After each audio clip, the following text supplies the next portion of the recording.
My adorable son was born from the love between my husband and me. Yet my mother-in-law spitefully comments that he isn't cute. It's unbelievable to say such things to her own grandchild without hesitation. To make matters worse, she treats me as an unwanted intruder. If that's how she feels, then I can be just as. This is the story of a self-centered mother-in-law from hell and the daughter-in-law who stands up to her. My name is Stella. I got married to Marcus when I was 28. A year ago, our long-awaited son, Wayne, was born. When he was around 3 months old, I returned to work and entrusted him to daycare. I wanted to stay with him at home as long as I could, but we had our reasons. Marcus's job wasn't stable, and his income had been steadily decreasing. In fact, I now earn twice as much as he does. With a newborn and more expenses to come, I made the decision to return to work. I don't mind working since I actually love what I do. However, there's someone who doesn't approve of it.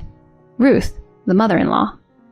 She moved in with us around the same time as Wayne was born, and for some reason, she seems to have a problem with me. Not only does she criticize my nursing, but she also finds faults in my everyday actions. Leaving your baby in daycare at such a young age? What kind of mother are you? Women have always been expected to stay at home and take care of the household. She sounds like she's stuck in the 50s. She relentlessly tries to enlighten me with opinions at such a level. As soon as I return home from work with my son, she starts yelling. You're working this late? Again? Don't you think it's a pity for Wayne? I spend the whole day with him on my days off, and he has a stable routine at daycare, so it's all good. Whenever I retort, she furrows her brows. Do you really trust the words of some stranger at daycare over your own family? If you keep this up, he won't grow up to be a well-adjusted and happy child. Despite not contributing to his care on a regular basis, she still has the audacity to lecture me about childcare. Moreover, she questions my character without hesitation. I regret moving in with a daughter-in-law who only cares about her job. Why did Marcus marry someone like you? I feel like I'm going crazy from the stress every day. I can't hold myself back to those statements. If you dislike it so much, you're free to move out, you know. You do realize why we ended up living together, right? In fact, there was a reason she moved into our house. Originally, she was living with her husband at their own home. One day, he got into a car accident, which left him paralyzed from the waist down. Additionally, it was discovered that his dementia was advancing. Unable to handle him any longer, she had to place him in a care facility. Following that, she pressured us to move in with her. Both Marcus and I had jobs, and it wasn't feasible for us to move from our current home considering the commute. So one day, she decided to unilaterally bring her belongings to our house and moved in without our consent. It was like a forceful cohabitation where she just moved in on her own accord. We know you're in a tough spot, so we accepted living together. But didn't we promise not to interfere with each other? Oh, did we? I don't remember that at all. Despite reminding her of the promise, she doesn't seem to care, as if she knows she won't be asked to leave. Her attitude is getting on my nerves. Please, stop it already. We agreed not to interfere, and that's why I okayed having you with us. This isn't what we agreed on. You're so annoying. I wonder why you aren't as lovely as Megan. She's such a sweet girl, you know. Megan is Marcus's brother's wife, which makes her my sister-in-law. To be honest, she isn't as sweet as Ruth says. I'd say she's more cunning than having a bad personality. She got married to my brother-in-law, Logan, and became a homemaker right away, which Ruth approves. She often invites her to our house, and they gossip about me. Listen, Megan, you know, Stella's still working. Really? How could she leave such little Wayne and go to work? Right? You, on the other hand, are an excellent wife by choosing to be a homemaker. You have peace of mind when you have kids. I admire you, Ruth, so I'll do my best. The cycle of trying to please each other goes on endlessly. What irritates me is that they intentionally have those conversations loudly within my hearing range. I truly despise them. Megan seems to want to gain Ruth's favor more and eventually starts speaking ill of me voluntarily.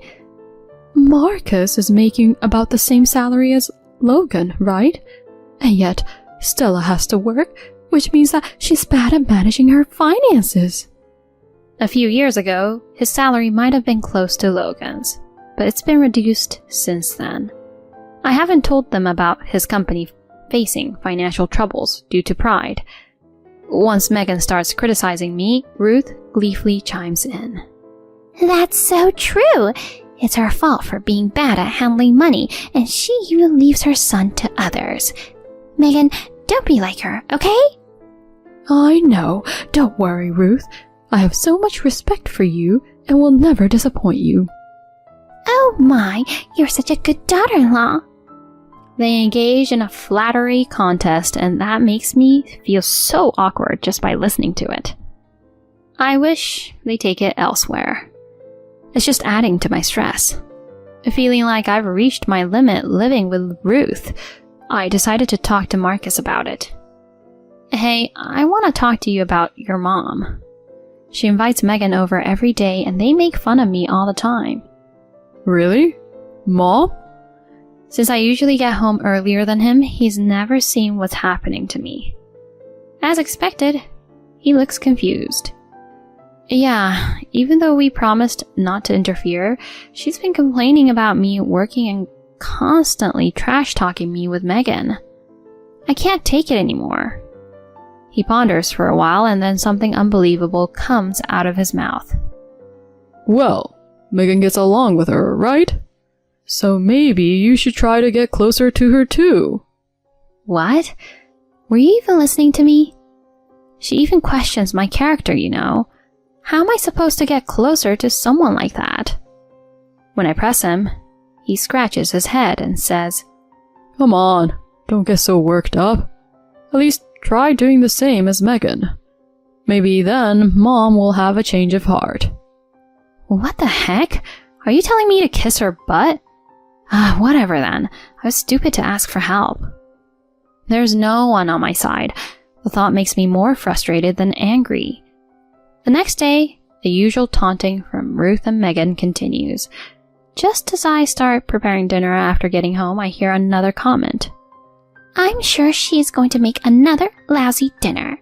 She always takes shortcuts, and I really dislike that about her. This is all because she's working, isn't it? You and I would never serve our husband lousy meals. To tell you the truth, Ruth's cooking isn't anything awe-inspiring either. It's too heavily seasoned, and not that tasty. As for Megan, if she spends as much time at our house, I think her skills are nothing to boast about. While cursing them in my mind, I silently continue with dinner preparations. When Marcus returns, they visibly change their attitudes and stop bad-mouthing me. It makes him doubt what I've told him. Then an unexpected incident occurs. While I'm at work, I receive a call from the daycare. After hearing about the situation, I called Marcus and rushed home. There I find Ruth and my wailing son. What do you think you're doing, Ruth? Taking him from the daycare without permission? When I shout at her, she sighs in exasperation. She looks at me as if I'm a fool. What are you talking about? I did it for the sake of my grandson. Daycare is just a waste of money. Childcare is a mother's job after all. That's your own unreasonable belief. I entrust him to the daycare for a reason, and taking him without permission is totally outrageous.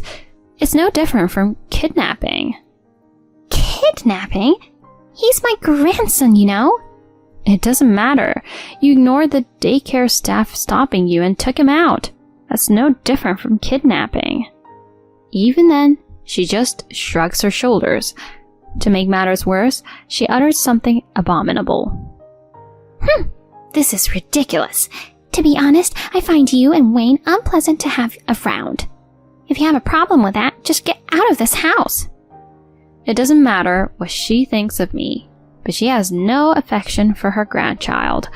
I have a major warning going off inside me, especially to say that right in front of him without hesitation. It is absolutely impossible to keep living with someone like her. I'm not going to let her get away with insulting my precious son. I must protect him, no matter what. Just at that moment, Marcus comes home. I immediately open my mouth. Honey, it was her who took Wayne from the daycare. I've had enough. I can't live in the same house with her anymore.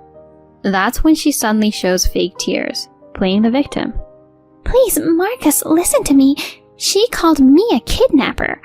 I was just picking up my adorable little Wayne. Just picking up? Her words get me fired up even more.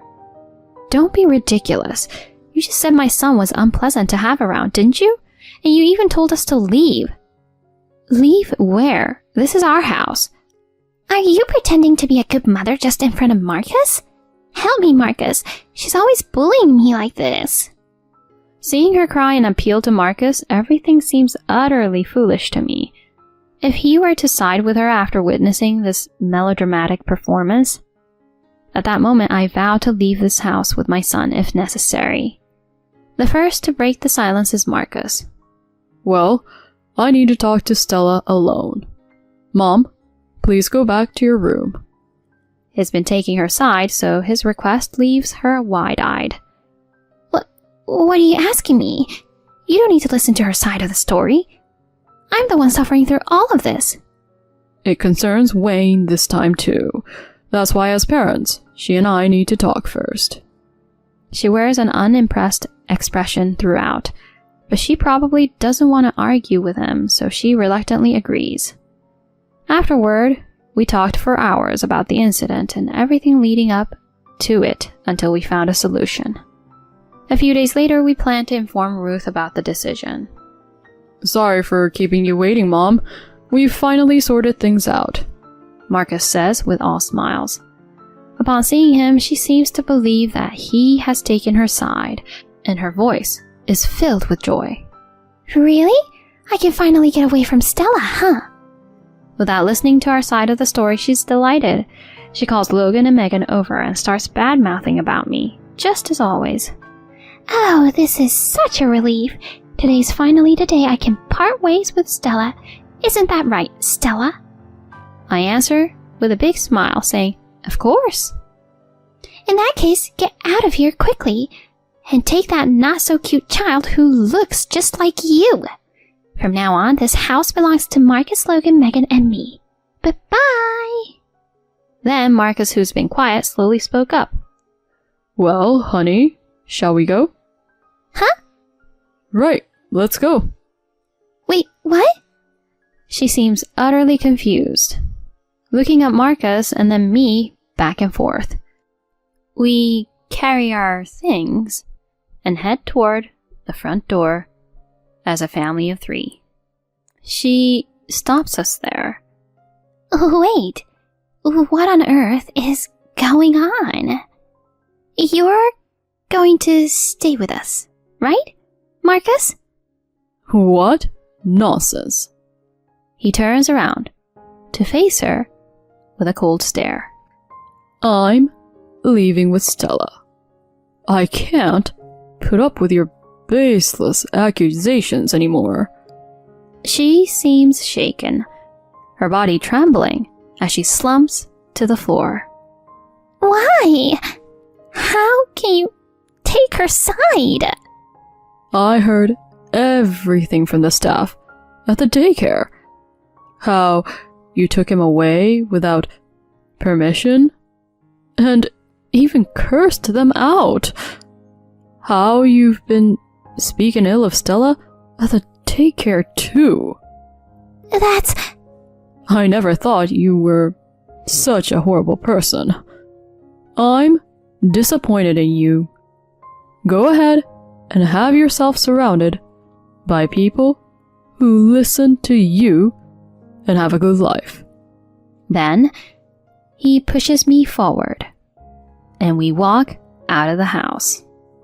I hear her crying and calling his name for a while. On the way to our new home, he apologizes to me. I'm sorry. I didn't realize everything sooner. Please, forgive me. Oh, please. Just taking action like this is more than enough. I give him a peck on his cheek and my brightest smile. What makes me happier than anything else is that he believed my side of the story. From then on, we've had no more dealings with Ruth and Megan and returned to a peaceful life. Later on, when we canceled the lease on that house, Ruth had no place to go and ended up moving in with Logan and Megan. Her presence strained their finances, and Megan had to start working. Ruth is now all alone at home. She has no one to talk bad about or gossip with. What's more, she's constantly quarreling with Megan, who used to be so close. Because of you, I have to work now. This is messed up. Am I the one at fault here? You're so annoying, useless old lady. Seeing Megan's true colors, Logan's feelings cooled off, and they're currently in divorce mediation. She had the time and luxury to act cute in front of him before, but as she started working and became increasingly stressed, her true nature came to the surface. No matter what situation they find themselves in, I have no intention of dealing with them ever again. My plan is to build a happy family with Marcus and Wayne.